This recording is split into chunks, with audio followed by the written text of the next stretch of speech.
one of the other issues that comes up in connection with covenants in a definitive M&A agreement is the concept of best efforts.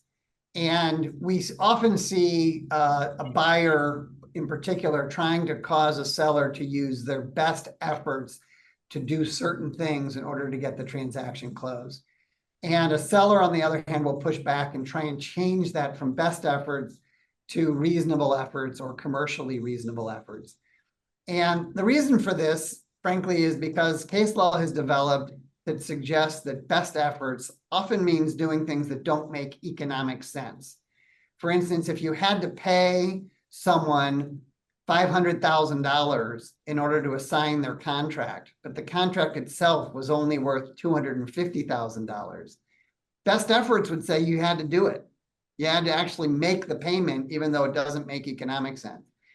But commercially reasonable efforts would not require such a payment. You could walk away from that because it just doesn't make any sense. And a seller doesn't want to be trapped in a situation where they have to do nonsensical things most of the time. So there's a pretty healthy tension between a buyer and a seller over these concepts in connection with pretty much any covenant where the concept of best efforts might appear.